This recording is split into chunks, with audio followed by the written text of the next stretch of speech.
Hello everyone and welcome to today's webinar. Our topic, Building Quality Learning Systems for English Learners and All Students. You'll hear from two leaders from Prince William County Public Schools in Virginia, Dr. Stephanie Soliven, Associate Superintendent of Teaching and Learning, and Dr. Lynmara Colón, Director of Student Opportunity and Multilingual Services. They'll share their story about their public school system's journey toward continuous improvement. Moderating today is Dr. Martha Palacios, Senior Program Associate with WestEd. Thank you all very much for joining us. My name is Danny Torres. I'm Associate Director of Events and Digital Media for WestEd. I'll be your host. Now, before we move into the contents of today's webinar, I'd like to take a brief moment to introduce WestEd. As a nonpartisan research, development, and service agency, WestEd works to promote excellence, improve learning, and increase opportunity for children, youth, and adults. Our staff partner with policymakers, district leaders, school leaders, communities, and others, providing a broad range of tailored services, including research and evaluation, professional learning, technical assistance, and policy guidance. We work to generate knowledge and apply evidence and expertise to improve policies, systems, and practices. Now I'd like to pass the mic over to Dr. Palacios. Dr. Palacios, take it away. Thank you, Danny.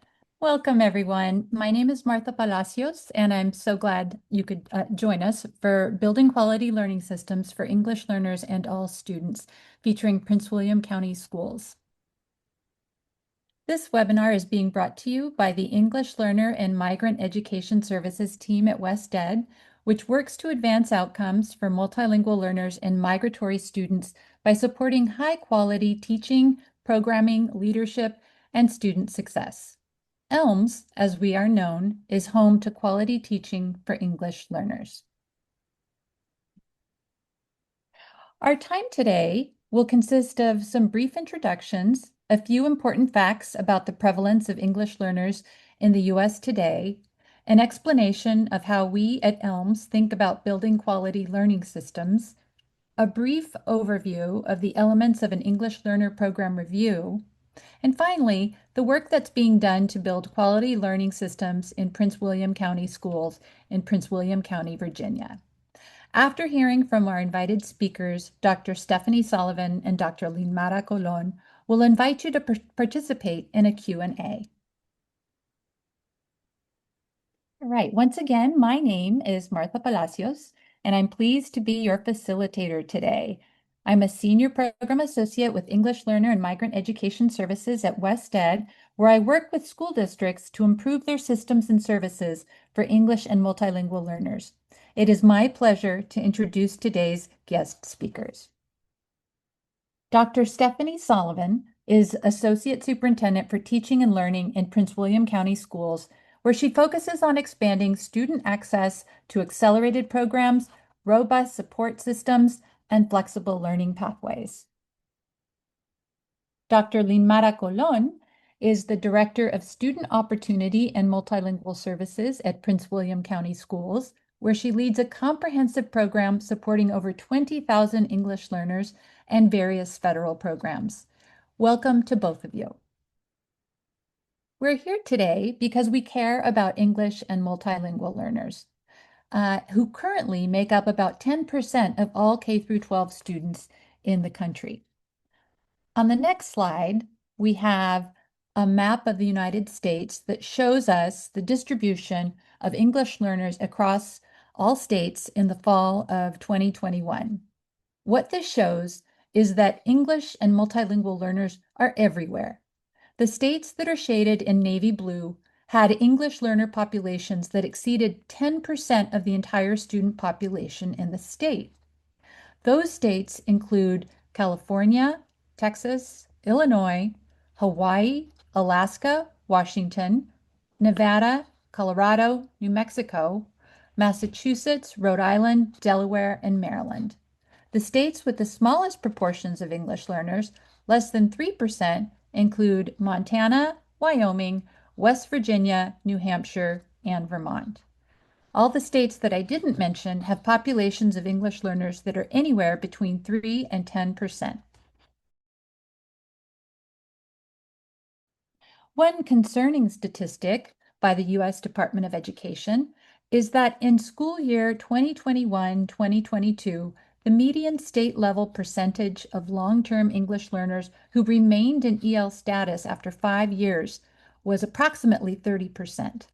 That means that half the states had percentages of long-term English learners that were above 30%, and half the states had percentages of long-term English learners that were below 30%.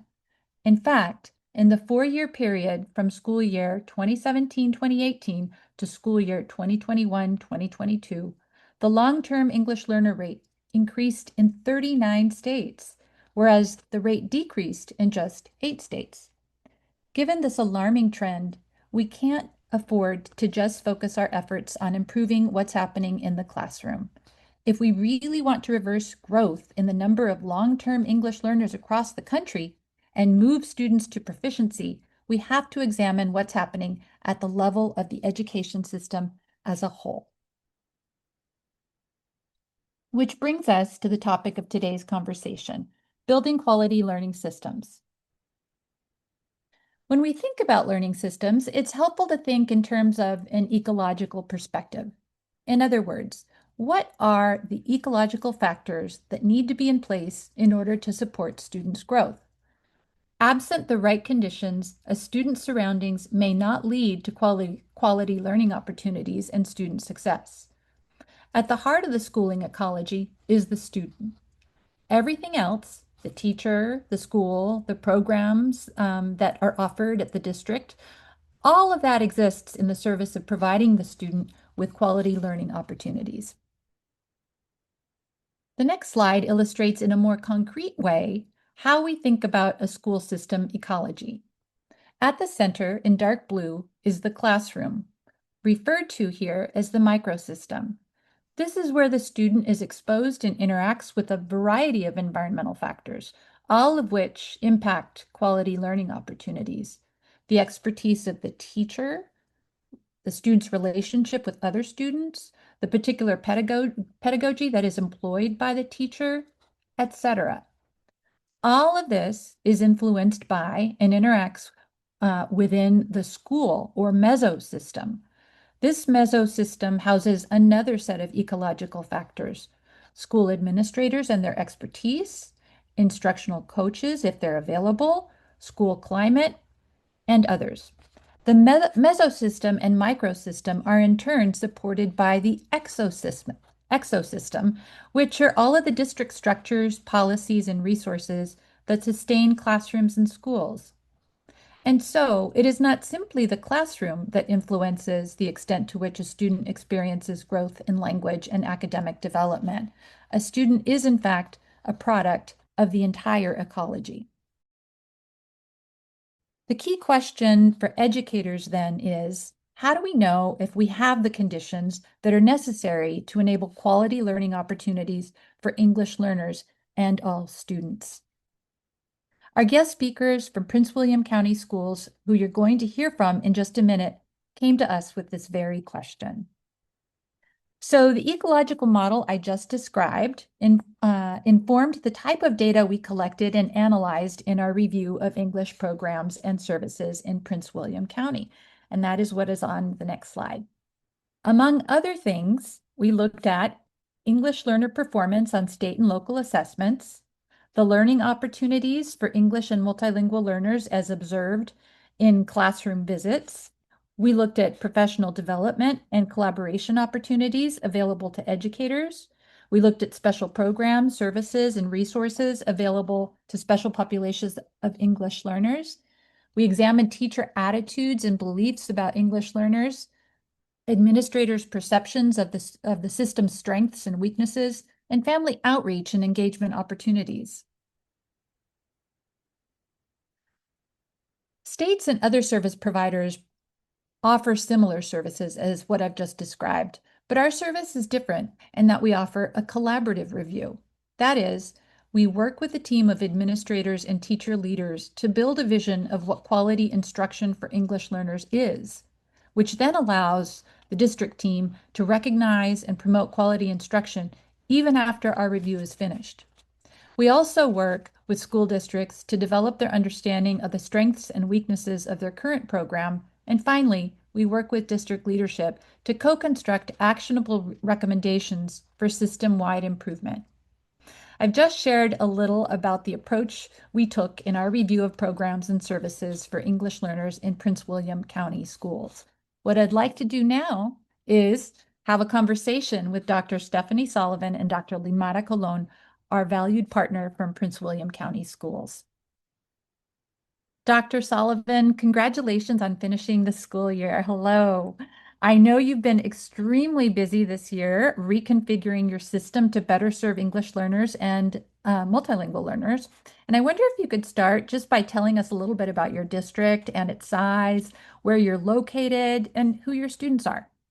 Yeah, thank you, Martha. Thank you for having us. We are so excited to collaborate with partners from all over the country. So Prince William County is a large district in Northern Virginia. We're part of what is called the DMV, which is part of the District Virginia, Maryland metropolitan area. And we serve approximately 90,000 students. And we are the second largest district in Virginia, and we are the 10th most diverse county in the entire country. I like to say that we are a hidden secret of global education in the country because most folks haven't heard of us. In our community, we serve over 25% of our students are English language learners. So although Virginia as a whole was under 10%, we are right around 25% on any given year. What's interesting about our community as well is the range of families and diverse communities that we serve. Our single largest population of our EL students are made up of students from El Salvador, but our second largest population are made up of students from Afghanistan. And we serve every country in between. And so for our community and for our teachers and our schools, it is not simply about bilingual or bilingual services and having teachers that might be able to speak the language natively. We serve over 170 languages in our county, and it is very common for every single teacher to have multiple students in their class speaking multiple languages with limited proficiency in English. So it's a really exciting place to work. It's an exciting place to see our global community come together in service of this environment that really represents the best of what's available in the world. Wow, what a cool school district. Pretty cool. I think so too. Dr. Colón, you've been in your position for some time. I'd like to ask what challenges you were experiencing prior to your work with us, and what led you to be interested in a review of your multilingual learner programs. Hi, everyone, and thank you for the question, Martha. So as you heard from Dr. Soliven, we are extremely diverse, and that is something to celebrate, but it can also come with a big responsibility when you have so many languages represented in a classroom. And we also experience a really rapid increase in our English learner population, which created the question of how can we get better at getting better? And that's a phrase that our superintendent uses frequently. And as you know, best practices tell us that we must constantly reflect on our practices. And it's what we wanted to do as an organization, get the pulse of where we were, especially after the pandemic, because a lot of the learning loss was blamed on the pandemic. And we wanted to be intentional about the work that we were doing with our students after that season. So we said, let's go ahead and do this, be vulnerable and model what it is to be in a place of continuous improvement so that we can do right by our students. Fantastic. Yeah, Lynmara, I'd like to add to that. I think we probably did it a few years too late. So I would encourage partners in this work, while your numbers are on the upswing, to be looking at getting ahead of the services necessary for excellent education for diverse students. It happened very quickly here in Prince William County. I noticed a couple colleagues from Northern Virginia on the call, and I think they've experienced it, as well as a lot of folks I know throughout the nation. And we were in a position of, again, 24,000 L students in our district before we knew it. And what we realized is that our systems were not built on that scale of students with their range of needs to serve them, because our L populations represent all the diversity of every other population, right? It's not a homogeneous group. And so it's essentially an entire mission to be able to provide excellent education, acceleration, support, remediation for a huge population of students that don't speak the language. And so I would encourage districts to do the work when you're on the upswing of it. We're putting some pieces in place as a result of the review. I wish we had done it a little earlier and not waited to the point that it was at the scale that it was at. And now we're retrofitting, so to speak, and right-sizing the district services and support. Thank you. The collaborative aspect of the EL review that you engaged in is somewhat unique.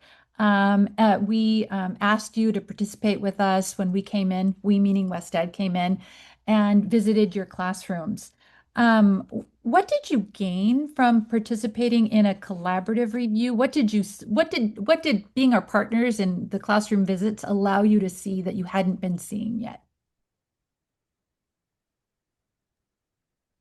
I'll say for us, it was an example of what doing life together looks like, because we understood from the beginning that we were all in on behalf of our students. So it was a beautiful, I would say a beautiful experience to do life with a variety of stakeholders from our schools that we already had a relationship with, but come together to agree, this is what we're going to look at, and this is the purpose of it. And by doing that, we strengthened the relationships. When we reported on the recommendations, our stakeholders understood what the process was and the why behind some of the enhancements that we have made since, and we were able to get to know each other from the different lens, because we know that we all care about our students, but when we were together, we heard different concerns. And to be able to come back and debrief and see the experiences from the lens of the different stakeholders was pretty powerful for me as a director. Dr. Soliven and I have had what I call a lot of Dr. Phil moments, because she helped me see the process as one that was positive, and it continues to be something positive for us and my leadership personally, because I came to it very afraid of what this meant for the department, my team, and some of the work that we had done. So I will say that we have grown. I have grown as a leader, and we continue to look at the different pieces through a crosswalk and be encouraged by some of the impact that we've seen. Yeah, Martha, we're not going to lie. It was tough, right? It was some tough sledding, to be sure. There was something incredibly powerful about the focus just being on the English language learners. As an educator, I've been in countless classrooms. You're doing walkthroughs, you're looking for certain things. But the result of targeting on that child's experience, even though I thought I've done this work forever, I've done plenty of experiences like that, really seeing the lack of opportunity for our students to be meaningfully engaged, have that powerful discourse that we know is so very important, and not be the student that is perhaps an afterthought, or just the buddy help, or here's your handout. All those things that we've seen, looking through the eyes of just the L experience, provided us such clarity.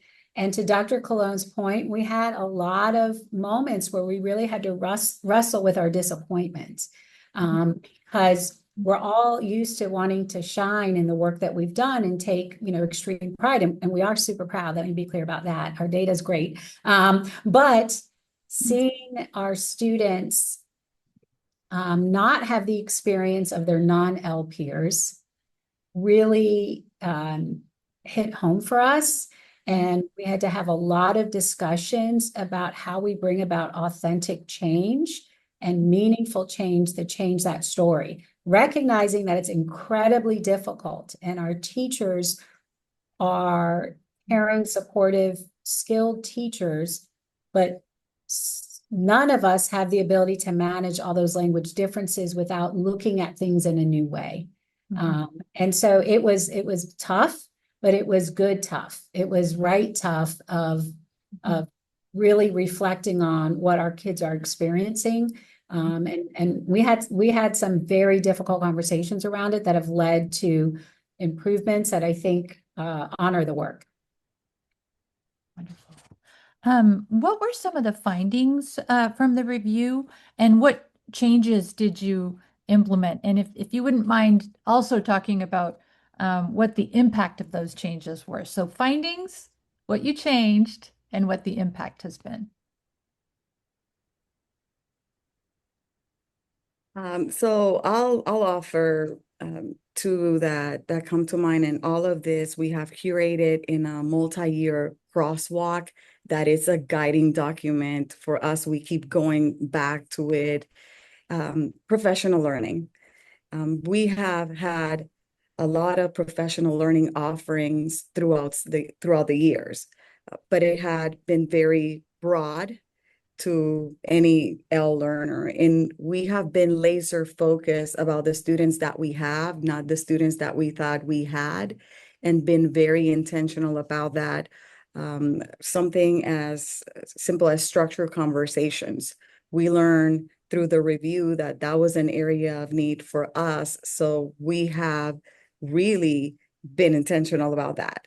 The leadership around English learners, Dr. Soliven has created opportunities for us to be in front of leaders.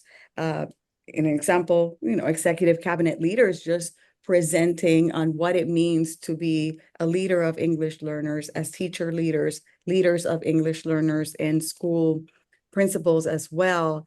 And this shift to targeted professional learning has been transforming because we're addressing the needs that we have, not the ones that we thought we had. We have also focused on our SLIFE students and our refugee students, which are two student groups that are a topic of conversation nationally right now. So we are targeting those. And one piece that we're very proud of is the collaboration between our department and student learning when it comes to curriculum enhancements.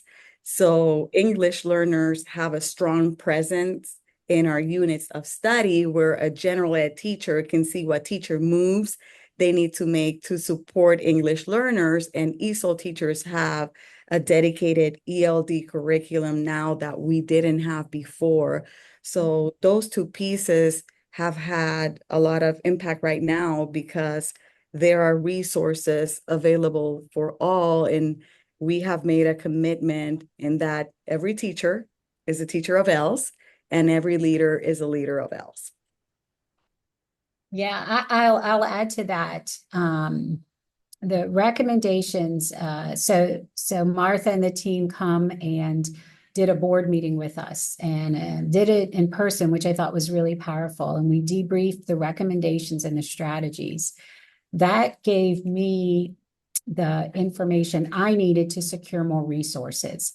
And so it was when you have evident problems, you have data-driven guidance on what those challenges are, and you have research-based third-party evaluation, that allows you to push the organization more for additional resources. And so we invested a substantial amount of money in staffing since the review, and to the tune of really large numbers, I'll just say that. But we were able to add a significant amount of teachers, teacher assistants, L teacher leads, L specialists, positions at both the district and the school to adequately serve the needs, because it does take more resources. And having the review and those very specific recommendations based on research and best practices allowed us to share with the community, to share with the board why investment was so important. And so at my level, it was more about making sure these priorities were evident in our resource allocation, in our strategic planning, in our comprehensive improvement processes. And the recommendations really helped firm that up. Thank you. I'm sure there must be several people out there listening who are thinking to themselves, this couldn't happen in my district because English learners, multilingual learners aren't enough of a priority. Or maybe they would say there are too many competing needs in our district. So I would like to ask Dr. Colón, what kind of support did you require as director of multilingual students, multilingual learner services in your district from executive leadership in order to do this work? I'm smiling because the support that I require was just time with my leader, which I deeply value and I appreciate. Dr. Sullivan just shares the urgency that we have around our English learners. They are the second largest student group in Prince William County. And I will say that there's not a one-on-one that we have that we're not talking about how we can make our division better for our kids. So I have to go back to the crosswalk because it has kept us focused on where we're going and the things that we're implementing, and from the staff, right? The needs of the staff and how we were utilizing the staff that we had at the time, our instructional specialists. We knew we don't have enough and the schools are asking for more. So she became the voice, the bigger table of, okay, we need to have more specialists in terms of curriculum, what we needed in terms of professional learning, just removing any roadblocks that I would encounter, and encouraging me also to use my voice in other spaces to get the supports that we need. But I'll say to my colleagues that the secret sauce is the communication, the vulnerability, and keeping your leader abreast of any landmines, and also having conversations about forecasting. We talk right now, our conversations are around which students we could potentially be receiving next year and how well the staff is prepared to receive students. When we were welcoming more refugee students, we were talking about, okay, so what's next? Because we know our staff is well equipped to support the else that we know, but we knew that refugees were something in some ways new to us. So do we have the curriculum in place? Do we have the training to support the staff?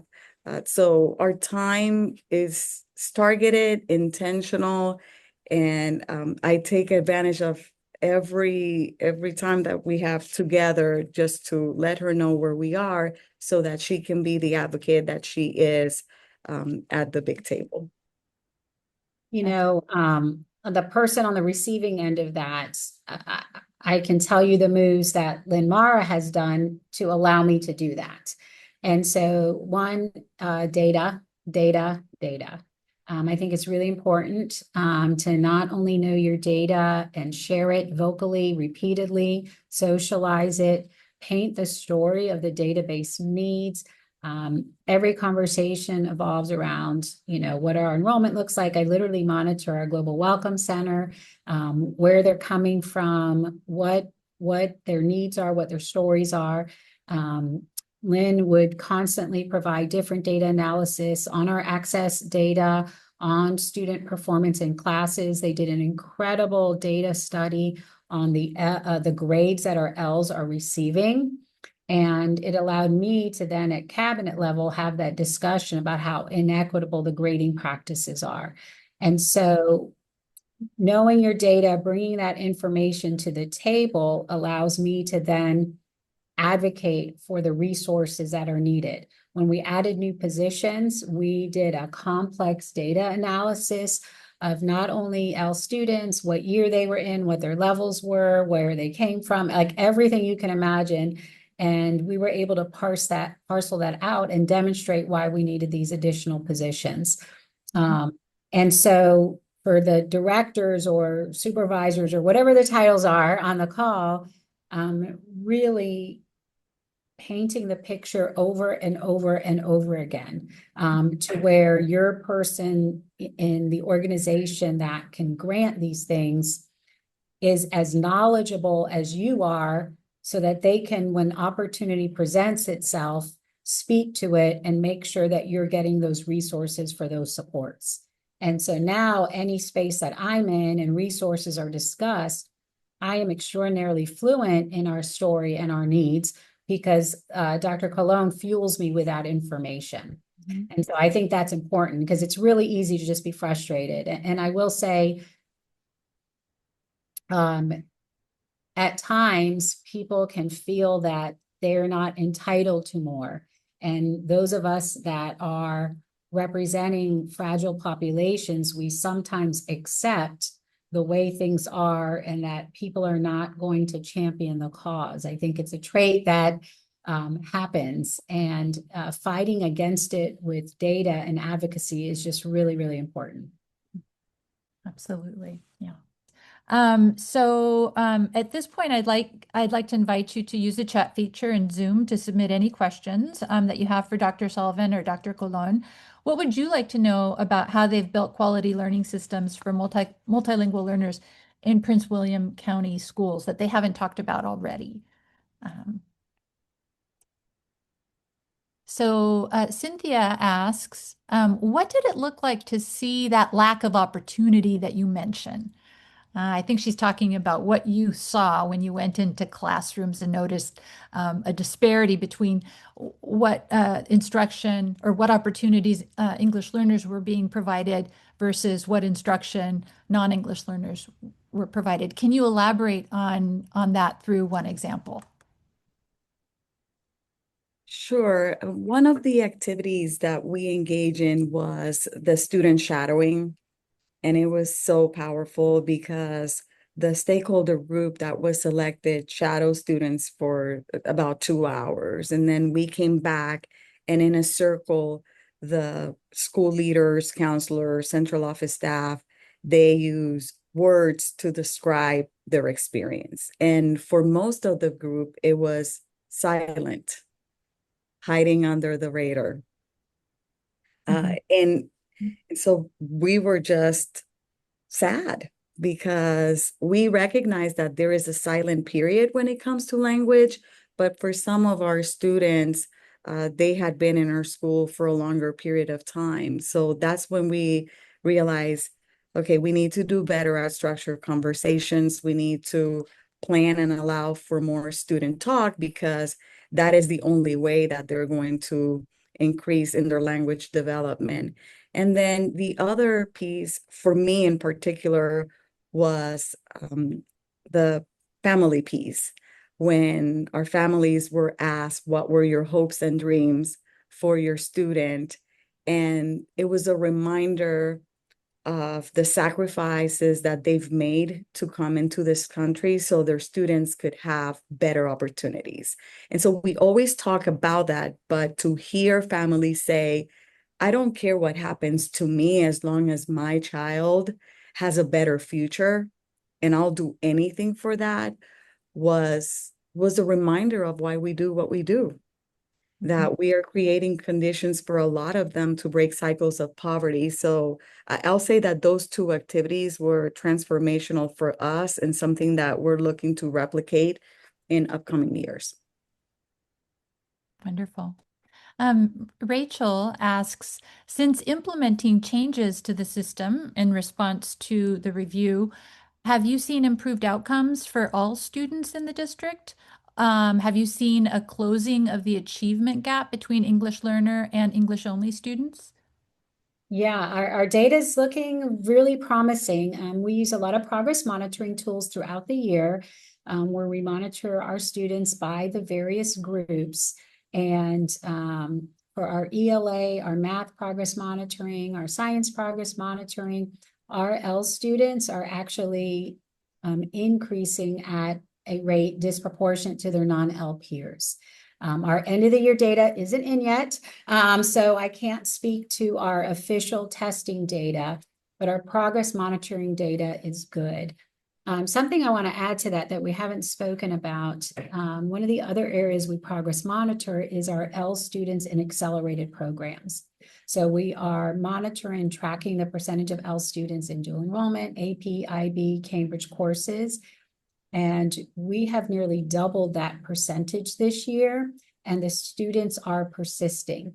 And so right now we don't have the results of the final summative assessments, but we know that we doubled student enrollment in L student enrollment in accelerated courses, and we're at a 90% completion rate of having stayed in the course. So I think that is a pretty exciting result of our focus on looking beyond language and realizing all the other talents and skills that students have. So that accelerated option is just something that's not talked about a lot, and I think is a really great way to track that you are truly opening opportunities for your kids. Mm-hmm. Yes. Another question we have is, is how did you help teachers systematize the changes that you implemented? Well, I'll do a couple quick comments and then let Lynn finish. You know, it's a work in progress, right? We're the same as everybody else, right? We are a work in progress. Extensive professional learning, as Lynn mentioned previously, by adding more push-in services to the schools, that has had a huge difference. So we added specialist positions, and we separated out our L instruction team into elementary, middle, and high school. And that might sound simple because you all probably do that already, but we hadn't. And so now we have dedicated teams to push in and work alongside the teachers, along with a concerted effort on a structure for co-teaching. Both of those things I think have had a big impact. It's hard work, and we're not there, but we're definitely on the right progress. And I'm sure Lynn would like to add as well. So two things that were very important, not easy at the beginning, but the first one was be comfortable with feedback. Not taking it personal. We said we were going to be vulnerable, and we had to be in lots of Zoom sessions, going into schools and being okay with the feedback that we were receiving. We were creating new resources for teachers, and yes, it was a change, and we needed to know how they were handling that enhancement. And then the second one, which has been good collaboration with my ELA colleagues and Title I funded programs, was together going into classrooms to see how students were interacting with the curriculum, again, meeting with teachers, and also getting feedback from principals about how everyone was handling the change. And what that did was it positioned us as a partner with them. And we pivoted in some cases because we said, okay, we got to make some enhancements. But again, communication, and allowing people to let us know how they were feeling. And we did some work with Dr. Soliven on the change process, and that helped us as a department to understand, okay, this is normal. What they're feeling is normal. It's not about us. It's about the process. And I mean, the team will tell you now, okay, we remember, but it was worth it because it was the right thing to do. And the data is showing that kids are making strides as a result. Wonderful. I can't believe how quickly the time has gone by. We're already at the end of our time. I heard some really important things in the conversation. I heard the importance of data, of sharing your data with your upper level administrators. I also heard you speak about the importance of communication, making your decisions and changes and the rationale transparent to the teachers who you're asking to make a lot of these changes. Dr. Sullivan, Dr. Colón, thank you so much for sharing your good work with us today. We've learned so much, and I wish you continued success as you implement changes to your system in the year ahead. Those of you who are still with us, we have some resources to share with you, so please stay on for just a few more minutes. We'll go to that's right. I'd like to mention that our QTEL Summer Institutes are happening in 2 locations this summer. We'll be in Honolulu, Hawaii next week, offering many of the great Building the Base professional learning sessions that we're known for. Then in July, we'll be in Santa Cruz, California for some more Summer Institute sessions.